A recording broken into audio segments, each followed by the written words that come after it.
Donald ট্রাম্পকে বাংলাদেশকে সমরাস্ত্র কিনতে বাধ্য করবে। কেননা ডোনাল্ড ট্রাম্পের যে আচরণ রয়েছে বা যে নীতি রয়েছে, তিনি মূলত অর্থনৈতিক ওরিয়েন্টেড নীতিতে ফলো করেন। বিশেষ করে ডোনাল্ড ট্রাম্প যে দেশের সাথে অর্থনৈতিকভাবে আমেরিকার সম্পর্ক ভালো হতে পারে বা যে দেশ থেকে আমেরিকার অর্থনৈতিক ফায়দা হতে পারে, সেই জিনিসটি লক্ষ্য করে তিনি আসলে যে সম্পর্ক রয়েছে বা পররাষ্ট্র সম্পর্ক রয়েছে, নীতি রয়েছে, সেগুলো নির্ধারণ করেন।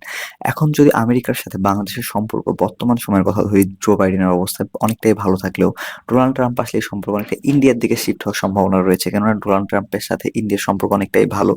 বিশেষ করে ডোনাল্ড ট্রাম্পের যে পরিকল্পনা রয়েছে, তাতে ইন্ডিয়ার সাথেও তাদের সম্পর্ক ভালো থাকলেও ভবিষ্যতে আবার খারাপ হওয়ারও একটা সম্ভাবনা রয়েছে। কেননা ডোনাল্ড ট্রাম্প বিভিন্ন দেশের উপর তাদের ট্যাক্স বৃদ্ধি করতে যাচ্ছে। যে দেশগুলো থেকে ডোনাল্ড ট্রাম্প বা আমেরিকা বিশেষ করে অনেক বেশি পরিমাণ পণ্য আমদানি করে থাকে, সেই দেশগুলোর উপর ট্যাক্স আরোপ করতে পারেন ডোনাল্ড ট্রাম্প। বিশেষ করে কানাডার উপর ডোনাল্ড ট্রাম্প অনেক বড় একটা ট্যাক্স আরোপ করতে পারেন। এই জন্য কানাডা অনেকটাই সমস্যায় রয়েছে। তারা কানাডার সাথে বর্তমানে আমেরিকার যে সম্পর্ক রয়েছে অনেকটা তলানিতে গিয়ে ঠেকেছে। কানাডা তাদের ইলেকট্রিসিটি সাপ্লাই আমেরিকার উপর অনেকটা কাট করতে দিয়েছে। অর্থাৎ কানাডা থেকে যে পরিমাণ ইলেকট্রিসিটি আমেরিকায় সাপ্লাই হতো, সেগুলোকে বন্ধ করে দিতে চেয়েছে কানাডা।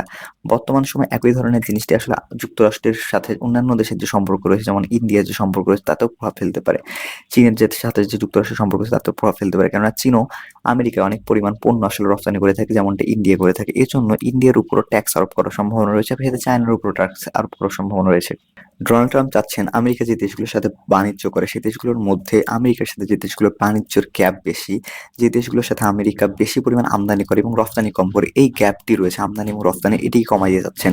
তিনি এটি কমানোর জন্য যে দেশগুলোর কাছ থেকে আমেরিকা বেশি পরিমাণ পণ্য আমদানি করে, তার উপর ট্যাক্স আরোপ করবেন, যাতে আমেরিকার পণ্য আবার ওই দেশগুলোতে রফতানি হতে পারে। অর্থাৎ বাংলাদেশ যদি বর্তমানে ডোনাল্ড ট্রাম্পের সাথে তাদের বাণিজ্য গ্যাপ, এই ধরনের ঝামেলাকে মিটাইতে চায় বা আমেরিকার সাথে ভালো সম্পর্ক বজায় রাখতে চায়, তাহলে অবশ্যই আমেরিকার সাথে বাংলাদেশের যে বাণিজ্য গ্যাপ রয়েছে অনেকটা কমিয়ে আনতে হবে। এজন্য মূলত বাংলাদেশ কি করতে পারে? আমেরিকার কাছ থেকে কিছু পণ্য ক্রয় করতে পারে, যার মাধ্যমে আসলে আমেরিকার সাথে বাংলাদেশের যে গ্যাপ থাকবে, বাণিজ্য গ্যাপ, তা অনেকটা কমে আসবে। এটি হতে পারে বাংলাদেশ যেহেতু আমেরিকার কাছে হাইটেক পণ্য ছাড়া তেমন কিছু ক্রয় করতে পারবে না। এর মধ্যে সবচেয়ে গুরুত্বপূর্ণ একটি পণ্য হতে পারে সামরিক সরঞ্জাম। যেহেতু আমেরিকা সামরিক সরঞ্জাম পুরো পৃথিবীতে রপ্তানি করে থাকে এবং বাংলাদেশ সেনাবাহিনীর বা বাংলাদেশ বিমান বাহিনী বা বাংলাদেশ নৌবাহিনীর এই ধরনের সামরিক সরঞ্জাম অনেকটাই প্রয়োজন।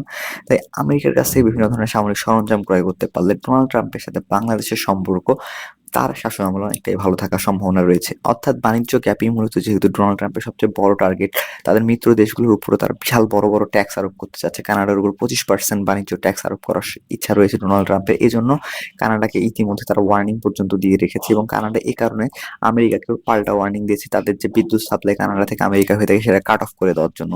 একই ধরনের ওয়ার্নিং মূলত চীনের প্রতি এবং ভারতের প্রতিও রয়েছে ডোনাল্ড ট্রাম্পের পক্ষ থেকে। তো এ থেকে বোঝা যাচ্ছে বাংলাদেশ যদি আমেরিকার সাথে ভালো সম্পর্ক বজায় রাখতে চায়, তাহলে আমেরিকার কাছে কিছু না কিছু ক্রয় করতে হবে। এজন্য সামরিক সরঞ্জাম ক্রয় করাই বাংলাদেশের জন্য সবচেয়ে ভালো একটি অপশন হতে পারে। কেননা বাংলাদেশের সামরিক সরঞ্জাম প্রয়োজন, একই সাথে বাংলাদেশের প্রয়োজন হচ্ছে বাংলাদেশের ৩টি বাহিনীকে শক্তিশালী করা। এজন্য বাংলাদেশকে ভেবেচিন্তে যে সামরিক সরঞ্জামগুলো আমেরিকার কাছে ক্রয় করলে বাংলাদেশ তেমন বড় কোনো ঝামেলায় পড়বে না, বা বাংলাদেশ এমন শরণাস্ত্র ক্রয় করবে না যেগুলো আসলে যুদ্ধক্ষেত্রে ব্যবহার করতে আমেরিকার নিষেধাজ্ঞা বা আমেরিকার পারমিশনের প্রয়োজন হবে। এ ধরনের সমরাস্ত্র ক্রয় না করে বাংলাদেশ মাঝারি থেকে ভারী মানের কিছু সমরাস্ত্র, মোটামুটি ভারী মানের কিছু সমরাস্ত্র ক্রয় করতে পারে। এজন্য অ্যাটাক হেলিকপ্টার একটি গুরুত্বপূর্ণ অপশন হতে পারে, বা অন্যান্য যে খুচরা সমরাস্ত্র রয়েছে যেমন গ্রাউন্ড বিভিন্ন ধরনের ভেহিকল বা ইউটিলিটি হেলিকপ্টারের মতো জিনিসগুলো আমেরিকার কাছে ক্রয় করলে বাংলাদেশ এগুলো সমরাস্ত্র ব্যবহার করতে পারে, সমরাস্ত্র হিসেবে ব্যবহার করতে পারবে, যুদ্ধ ময়দানে ব্যবহার করতে পারে। এগুলোর গ্লোবাল সাপ্লাই তেমন বেশি প্রয়োজন হয় না।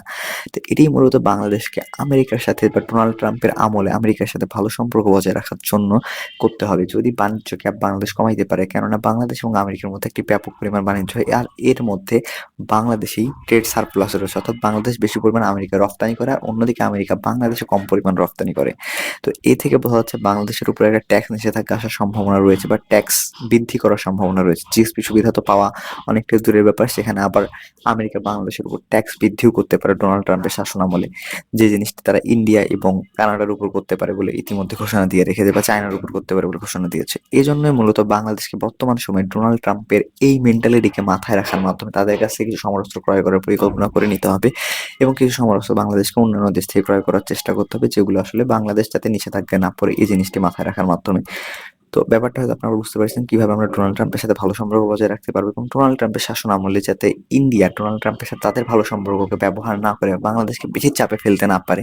এই জন্যই মূলত ডোনাল্ড ট্রাম্পের সাথে বা আমেরিকার সাথে বাংলাদেশের সামরিক সম্পর্ক এবং অর্থনৈতিক সম্পর্ক আরো বেশি জোরদার করতে হবে এবং এই লবিং এর মাধ্যমে মূলত বাংলাদেশকে আমেরিকার মোটামুটি একটি ভালো বন্ধু রাষ্ট্রে পরিণত হওয়ার চেষ্টা করতে হবে যদি বাণিজ্য নিষেধাজ্ঞা বা বাণিজ্যের যে ট্যাক্স বৃদ্ধি রয়েছে ডোনাল্ড ট্রাম্পের পরিকল্পনা তাতে পড়তে না হয়।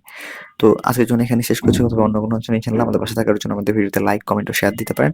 বাই।